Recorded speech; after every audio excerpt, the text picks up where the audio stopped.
I know you're probably wondering, why on earth does this guy have a box of KD? And no, it's not because I'm hungry, because I am kind of hungry. But this box of KD perhaps was the most significant factor in changing my perspective on leadership. I'm going to leave it right here, but see, I think a lot of us, and me specifically, made leadership into something that was a lot bigger than me. I made it into this huge thing where it was about changing the world.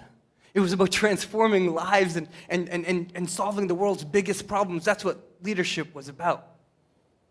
I used to take this idea of leadership, this identity of leadership, and only ever give it to those heroic people who we know, right?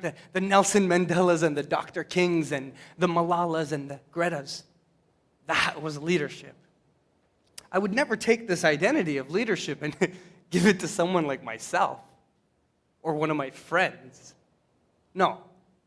Because if you did that, that would mean you'd have to take some responsibility. If you did that, that would mean what you did would actually have an impact. Your day-to-day actions would actually have an impact on someone's life. No way. I mean, look at me. You really think I would have an impact on someone's life? See, it was perhaps this little box of dry mac and cheese that forever changed the way I looked at leadership. See, over the last 7 years, I've been working with schools and organizations, corporations, and mostly startups on redefining leadership, from it being an identity to an action. Redefining leadership to be about small actions that create a sense of community, that bring us together. See, my search for community starts way back when my family first came here to Canada. We came here in 1998 after a very difficult time. After the war between Iraq and Kuwait, my sense of community and my family was lost. We were no longer welcome in a place that we thought was home, and we had to search for new community. That brought us to Canada. Let me tell you, it was pretty cold. See, we actually grew up not too far from here, this specific place. I grew up in Ottawa. Actually, we grew up right in Vanier. 358 Montfort became our iconic spot. That was our home. See, I came from a big family.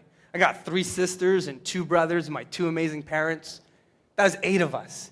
8 of us had to fit into this tiny 3-bedroom house that we got in Vanier. Now, this 3-bedroom house, we had to make it work, right? My 3 sisters shared the master bedroom. Me and my little brother shared a little room in the basement. My mom and dad shared another room, but that left my older brother. My dad said, I'm going to turn the boiler room into a bedroom. We told him he was crazy, but he did just that. He bought a little curtain and he draped it across the boiler. He put up some art and he put a nice little carpet on the ground and said, see, it looks nice. And we started hanging out in the boiler room. Then he put a TV in the PS2, and it became the hypest room in the whole house. It became where we all hung out. And then we found something very interesting. You know those central vacuum holes you have in your walls? We found out that if you bent next to it and you yelled inside of it, you had an internal PA system for the whole house. It was, Mom would say, Fahd, go call your brother for dinner. I'd say, no problem. Omar, it's time for dinner. We started doing morning announcements. It's cold again here in Canada. We do morning announcements. We created this sense of community between us. This community that we were looking for, this thing that made us feel like we belong, we created it between the 8 of us. And that took me throughout my elementary school here. I went to York Street Public School, not too far from here. Then I went to Colonel By, and I remember my high school time very, very specifically, and I remember grade 12 high school. See, by grade 12, you're having lunch in the exact same spot with the exact same friends and probably the exact same lunch. And I'm sitting down, I'm having lunch with my buddies, and we're chatting about whatever it is. There was this new cute girl in town. But then my phone rang. My phone rang, and it was my buddy, Mohammed. It was the first time I ever owned a phone. It was an LG Slide, if you know what I'm talking about. And I picked up my phone. It was my buddy Mohammed, and he said, hey, Fahd, what are you up to? I said, I'm just having some fun, having lunch. What's up? Mohammed said, I have this idea, I have this inkling. I want to try and do something at school and in our community. And I said, well, Mom, that's cool. Like what kind of thing? He said, well, I want to volunteer somewhere. I said, cool. Like, I already finished my 40 hours of volunteer work. Like, that's free child labor. Like, I've already done it. I don't know what you're talking about. He said, no, I want to be more involved. I want to do something more. I said, well, I'm part of the recycling club, right? That was enough for me. I separated recycling and other things. He said, no, Fahd, I want to do something more. He said, I want to start this camp. He said, I want to start a camp for the kids out of York Street, out of Lower Town. See, the community we grew up in, Lower Town and Vanier, is the highest density of low-income housing here in Ottawa, which means the most concentrated area, most amount of people in low-income housing in a small geographic area. He said, I want to start a camp for those kids. Now, you know when you get serious, you use your friend's full name. So I was like, Mohammed, what parent in their right mind is going to drop off their kids to two 17-year-old brown guys? Like, get serious, right? He's like, Fahd, I think you're being a little racist to yourself. I said, okay, maybe. But even then, if they drop off their kids, one of them is going to be on the monkey bars, and boom, going to fall, break their arm, I get sued. It's like, I'm not trying to get sued. Then he said something very powerful. He said, Fahd, I want to give them an opportunity that we never got. And to me, that was powerful. To me, that was the moment my perspective shifted. See, we didn't grow up with too many opportunities. We got by with what we did, and we did what we could. But the idea that we could give someone else an opportunity that we never got, that got me. And so, of course, what two teenagers would do, the first thing, if we're going to start a camp, we got to figure out a name. So we figured out a name. We called it the Ultimate March Break Camp. Perhaps the worst name because every parent thought it was about ultimate frisbee. No, like ultimate, like the greatest thing ever. And we tried to start this camp, but here's the catch. We had no idea what we were doing. Nor did we have parents who spoke the language to be able to sign off on any of the papers. I'm pretty sure I fraudulently signed one of the papers that we had to sign off. We had to get a license to use the school. We had to create a schedule. I think we created our first poster on Microsoft Paint. We tried to create a schedule. What are we going to do with these kids? And then we made this poster, and we knocked on all the different doors in the community to tell them, hey, we're doing this camp. Hey, we're doing this camp. And I remember on the first day of the camp, me and my friends were standing in front of the school like this. Not sure why. Pretty sure we thought we were like the Avengers. But we were standing there, and we were waiting for the kids, but we had no idea if the kids were going to show up. We didn't necessarily have a registration day. I didn't know what a registration day was. We didn't know if 100 kids were going to show up or no kids were going to show up. And secretly, I hoped no kids was going to show up. And I remember the first parent that came by. She came by and she dropped off her kid. She looked over and said, thank you. She said, I'm a single parent and it's March break. I don't know what I was going to do with my child. And you gave us an opportunity. See, it was a moment that really shifted my perspective in understanding leadership is more than an identity, but an action. See, that camp that we started, well, we had a really good time. We ended up serving the kids grilled cheese, and we were playing checkers, and 20 kids showed up on that first day. It was 20 kids and 20 more than we thought would show up. But we had an opportunity to give them a camp. And we had so much fun, all of these games and all the things that we did with them. And it still is one of the greatest memories I have. Because I realized that you didn't need a position and you didn't need permission to lead. You simply had to act. You had to act on something that you believed in. You had to act on the passion that you had. You had to act on an instinct that you could lead, that you could help someone else. Now, on that first day of camp, we always do something, we always make sure all the kids take out their candy, right? We make sure all the kids take out their candy on the first day of camp because kids bring a ton of candy, and sometimes candy has peanuts, and peanuts makes people die. You with me? All right, we got to check them for candy. I have 20 kids. I got to make sure I stay with 20 kids, right? I got 20 kids. The kids start taking out the candy. One kid over here, he pulls out a little box of Dunkaroos. Dunkaroos. I thought this is going to be good. Really, when the kids aren't paying attention, we're like, we might snack on some of these. Then the next kid over here, he pulls out a few bags of fruit roll-up. Hey, I'm excited now, right? This next kid over here has a jumbo bag of sweet chili heat Doritos. Yeah.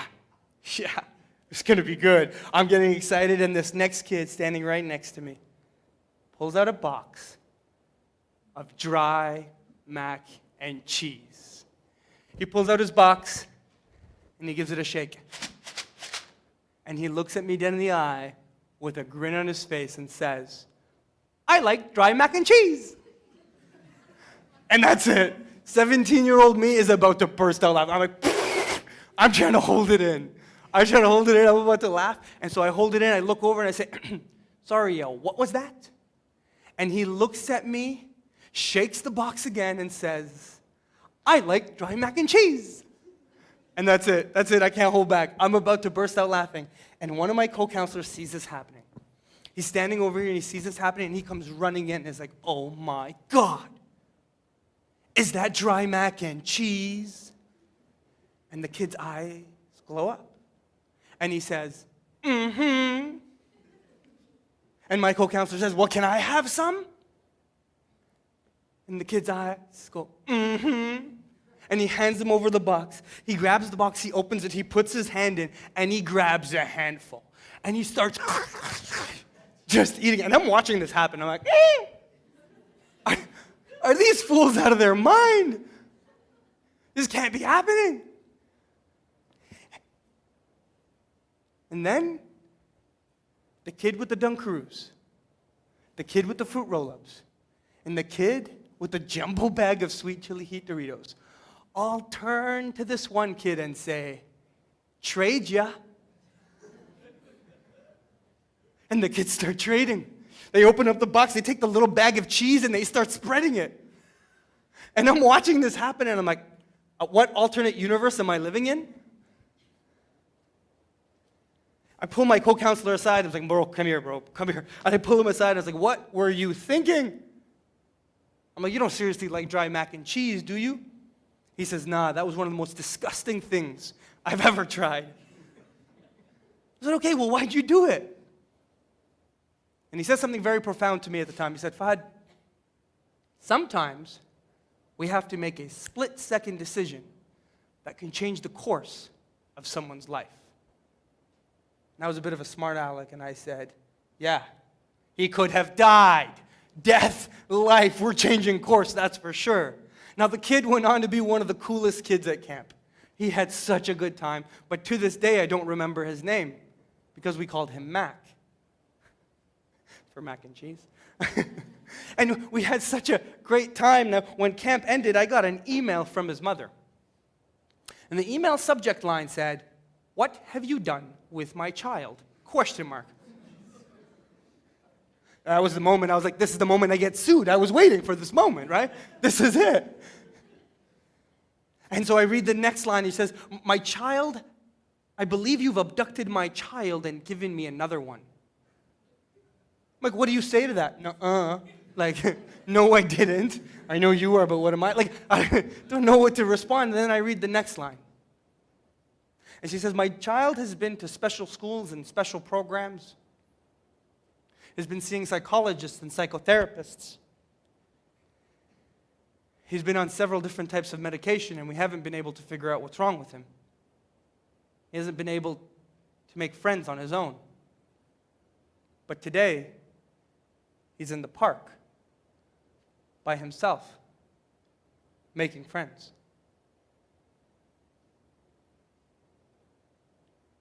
And in that moment, I realized the power of eating your dry mac and cheese. You see, in that moment, I realized the power of a split-second decision that can change the course of someone's life. In that moment, I realized the power of leadership, where a single action can create belonging. A single action of leadership can create a relationship between two people and a relationship between everyone where there is a community to belong to.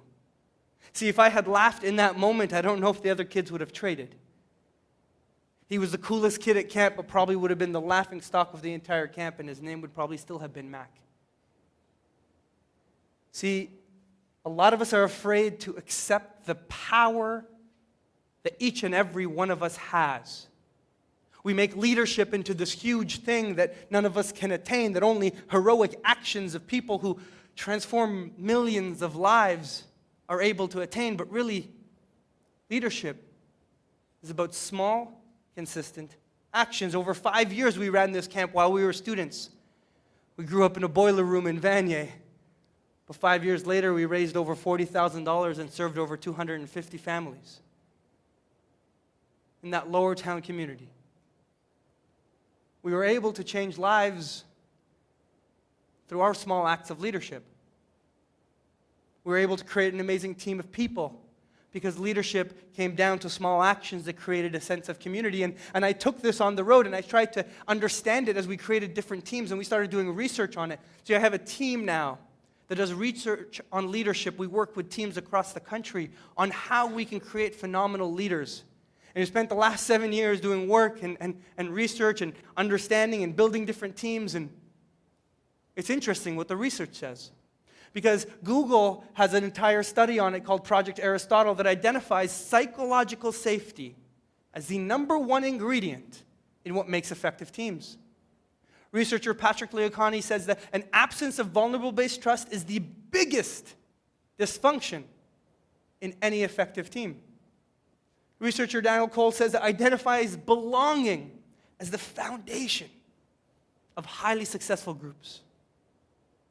You know what that all says to me? It all says we just need to look for more mac and cheese moments.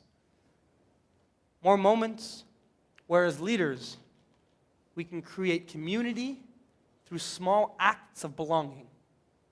And so what I leave you with, my last call to action, is why not create community in your own home, in your own school, and your own place of work.